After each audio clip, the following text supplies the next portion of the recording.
Hello दोस्तों, कैसे हैं आप सब लोग। मैं हूं अमित और स्वागत है आपका XYZ मूवीज एक्सप्लेनर क्रिएचर में। आज मैं आपको गॉडजिला मूवी एक्सप्लेन करने जा रहा हूं, तो चलिए शुरू करते हैं। हमें कुछ साल पहले के टाइम दिखाया जाता है जहां पर कुछ वर्कर्स एक माइंड में काम कर रहे होते हैं। उन पर नजर रखने के लिए एक डॉक्टर भी वहां पर होता है, जिसे एक आदमी बताता है कि काम के दौरान वर्कर्स को यहाँ पर कुछ रेडिएशन महसूस हुई है और उन्हें लगा कि शायद यहाँ पर यूरेनियम है और वह बहुत खुश हो गए। उन्होंने बड़ी बड़ी मशीनें यहाँ पर मंगवा ली और काम शुरू कर दिया और देखते ही देखते काम के वह जमीन अंदर घुसने लगती है। तो डॉक्टर अपनी टीम को लेकर उस केज के अंदर जाते हैं, यानी जमीन के नीचे। वहाँ पर उन्हें बहुत बड़े जानवर का स्केलेटन मिलता है। जब डॉक्टर उस पर गौर करते हैं तो उन्हें पता चलता है कि यह कोई स्केलेटन नहीं है, बल्कि एक बहुत बड़ा जानवर है जो यहाँ पर सो रहा था और रोशनी पड़ने पर वह जिंदा हो गया था। और फिर हमें यह दिखाया जाता है कि वह जानवर वहाँ से समुद्र की तरफ चला जाता है। दूसरी तरफ जापान में हमें एक साइंटिस्ट दिखाया जाता है जो कि फोन पर किसी से बात कर रहा था कि जिस जगह से वह जानवर निकला था वहाँ से अर्थक्वेक यहाँ तक आ रहा है। उसका उस जगह पर एक प्लांट भी होता है। वह कहता है कि अगर ऐसा ही चलता रहा तो मुझे अपना प्लांट खत्म करना पड़ेगा। तभी उसकी वाइफ आती है और वह अपनी वाइफ और अपने बेटे फोर्ट को लेकर वहाँ से चला जाता है। वो अपनी वाइफ से कहता है कि जो अर्थक्वेक के झटके आ रहे हैं या मुझे कोई अच्छी बात नहीं लग रही, तब तक तुम मेरे प्लांट के पास मेरे कुछ टीम के साथ रहोगी। फिर हमें वही साइंटिस्ट एक लैब में दिखाया जाता है जो कि पता लगा रहा था कि असल में यह अर्थक्वेक के झटके कहाँ से आ रहे हैं, लेकिन उनमें से किसी को कुछ भी पता नहीं चल रहा था। तो वह कहता है कि सब मशीन ऑफ कर दी जाए क्योंकि हम नहीं जानते कि ये झटके किस चीज के हैं और कहीं यह हमें नुकसान न पहुंचा दे। इसी के साथ वहां पर फिर से अर्थक्वेक आने लगता है और साइंटिस्ट की वाइफ भी वहां पर आ जाती है। वो वहां से भागने लगती है और चैम्बर में ब्लास्ट होने की वजह से एक जहरीली गैस उसकी तरफ बढ़ने लगती है। साइंटिस्ट अपनी वाइफ को बचाने के लिए आगे बढ़ता है, लेकिन तब तक बहुत देर हो चुकी थी और गैस पूरी तरह से उस केबिन में फैल चुकी थी। तो उसकी वाइफ उससे कहती है कि दरवाजा बंद कर दो इससे पहले कि गैस यहाँ तक आ जाए, और न चाहते हुए भी साइंटिस्ट को वह दरवाजा बंद करना पड़ता है। और इसके बाद वह काफी उदास हो जाता है क्योंकि उसकी वाइफ अंदर रह गई थी। वह उसे कहती है कि हमारे बेटे फोर्ट का ध्यान रखना, और इसी के साथ रेडिएशन की वजह से वह पूरा का पूरा प्लांट तबाह हो जाता है। फोर्ट भी ये सब कुछ अपने स्कूल से देख रहा था। अब हमें 15 साल बाद का वक्त दिखाया जाता है। फोर्ट अब एक फौजी बन चुका था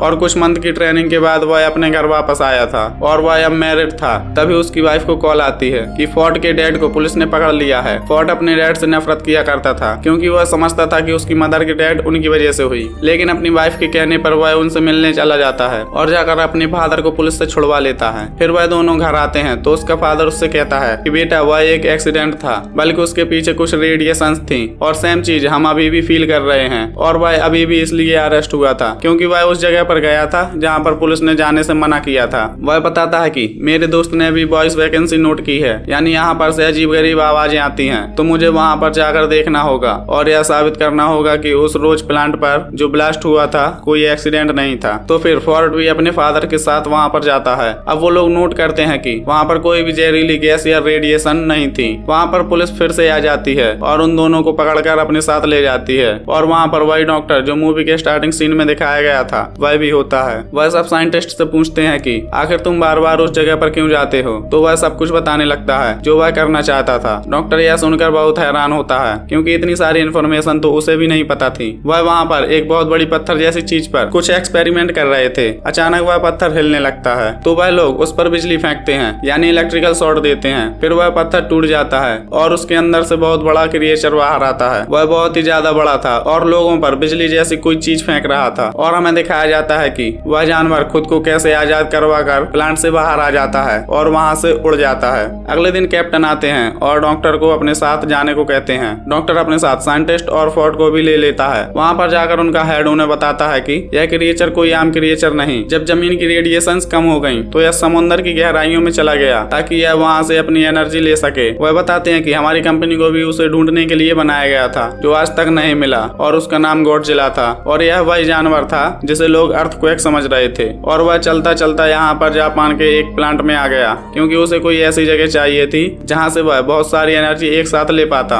अचानक वहाँ पर हेड को कॉल आती है कि एक समुद्र में अजीब गरीब रेडिएशन आ रही है, और उन्हें पता चलता है कि वह क्रिएचर वहीं पर मौजूद है और वो वहाँ पर न्यूक्लियर बॉम्ब खा रहा था क्योंकि उसे एनर्जी चाहिए थी। लेकिन इसके साथ साथ उन्हें वहाँ पर किसी और चीज की भी सिग्नल मिलते हैं। वहाँ पर कुछ लोग भेजे गए थे जो देखते हैं कि समुद्र से एक बहुत बड़ा जानवर बाहर आ रहा है। वो दरअसल वही खतरनाक क्रिएचर था जो कि अब शहर में आ चुका था और सब लोग उससे बहुत ज्यादा डर रहे थे। और उसी के साथ हमें गॉडजिला दिखाया जाता है जो कि गुस्से से चिल्ला रहा था। अगले दिन टीवी पर न्यूज आती है कि वह क्रिएचर गॉडजिला से बचकर कर भाग गया। अब वह खतरनाक क्रिएचर समुद्र में जाकर और भी जानवरों को अपने साथ मिला रहा था। डॉक्टर की टीम मेंबर कहती है कि बहुत टाइम पहले हमें 2 अंडे मिले थे। एक अंडे में से एक जानवर निकलकर जापान के उसी प्लांट पर चला गया था और हम नहीं जानते कि दूसरे अंडे का क्या हुआ। उसे एक जगह पर सेफली रखवा दिया गया था। जब कुछ लोगों को वहां पर देखने के लिए भेजा जाता है तो वह देखते हैं कि अंडे में से वह जानवर निकलकर कहीं जा चुका है। पता चलता है कि यह दूसरा अंडा उसी खतरनाक क्रिएचर का था और वह उसमें से निकलकर किसी और शहर में जाकर तबाही मचा रहा था। इन दोनों को पुलिस ढूंढने लगती है। फिर हमें दिखाया जाता है कि डॉक्टर टीवी पर दूसरे क्रिएचर की फोटो देख रहे होते हैं। वहां पर वह नोट करते हैं कि क्रिएचर के तो पैर ही नहीं है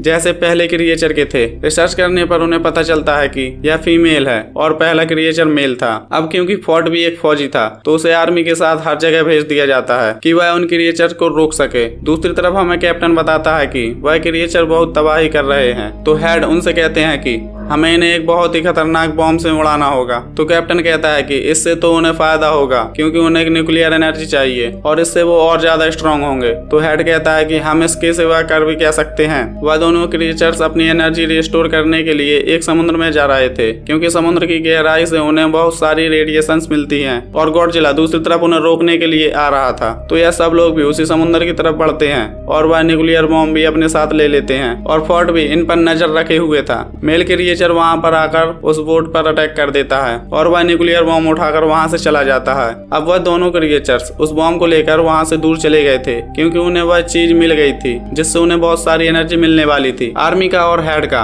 यह प्लान अब पूरी तरह से फैल चुका था। वह लोग सोचते हैं कि हमसे तो कुछ भी नहीं हो पाएगा तो शायद गॉडजिला हम सबकी जान बचा ले। फिर हमें दिखाया जाता है कि वह क्रिएचर शहर में बहुत तबाही मचा रहे थे लेकिन गॉडजिला भी वहां पर आ जाता है और आर्मी भी वहीं पर थी। फिर हमें दिखाया जाता है कि गॉडजिला इस क्रिएचर के सामने आ जाता है और यह लोग लड़ने लगते हैं। यह बहुत ही बड़े थे और लड़ते लड़ते बहुत चीजें डिस्ट्रॉय कर देते हैं तो सब लोग पीछे हट जाते हैं। यहाँ पर अभी सिर्फ मेल क्रिएचर ही मौजूद था तो गॉडजिला उससे आसानी से लड़ पा रहा था और वो उसे मारने वाला होता है कि पीछे से फीमेल क्रिएचर उस पर अटैक कर देती है और अब गॉडजिला इन दोनों से अकेला लड़ रहा था। यहाँ पर गॉडजिला के लिए उन दोनों को मारना काफी मुश्किल हो रहा था। दूसरी तरफ हमें दिखाया जाता है कि आर्मी को जमीन के नीचे एक घोंसले में बहुत से अंडे मिलते हैं जो कि फीमेल क्रिएचर ने दिए थे। आर्मी वहां पर एक टाइम बॉम्ब लगाकर बाहर आ जाती है और जल्दी वह ब्लास्ट हो जाता है और सबके सब अंडे उसमें फट जाते हैं। जब मेल और फीमेल दोनों क्रिएचर्स देखते हैं तो उन्हें अपने अंडों की फिक्र होने लगती है और वह दोनों गॉडजिला को छोड़कर उस तरफ भागते हैं। अब उस धमाके से गॉडजिला को यह फायदा हुआ कि उस धमाके की रेडिएशंस गॉडजिला में एनर्जी की तरह जाने लगी और उसने वही एनर्जी यूज करके अपने मुंह से उन दोनों क्रिएचर्स पर फेंकी और अब गॉडजिला काफी स्ट्रांग हो चुका और वह दोनों क्रिएचर से पूरी ताकत से लड़ रहा था। और यहाँ पर गॉडजिला मेल क्रिएचर को मार देता है तो यह देखते हुए फीमेल क्रिएचर को काफी गुस्सा आता है और उसे इस बात का भी गुस्सा था कि आर्मी ने उसके अंडों को मार दिया। तो वह फोर्ट की तरफ बढ़ती है लेकिन गॉडजिला उसे पीछे से आकर पकड़ता है और उसका मुंह खोलकर अपने मुंह से सारी की सारी रेडिएशंस उसके मुंह में डाल देता है जिसकी वजह से उसे बहुत दर्द होने लगता है और वह मर जाती है। फोर्ट भी यहाँ पर काफी जख्मी हो चुका था लेकिन आर्मी उसे ठीक करने के लिए वहाँ से ले जाती है। अगले दिन हमें गॉडजिला दिखाया जाता है। लोग समझ रहे थे कि वह मर चुका है लेकिन वह थक चुका था और अपनी आंखें बंद करके लेटा हुआ था और फिर अचानक उठता है और वह वापस समुद्र में जाने लगता है। और अब दिखाया जाता है कि फोर्ट भी अपनी बीवी और बेटे के पास चला गया था और सब कुछ यहाँ पर ठीक हो जाता है। इसी के साथ मूवी भी एंड हो जाती है। तो दोस्तों आपको ये एक्सप्लेनेशन कैसा लगा? अगर अच्छा लगा हो तो कमेंट बॉक्स में जरूर बताएं। वीडियो को लाइक और चैनल को सब्सक्राइब जरूर करें। Thank you.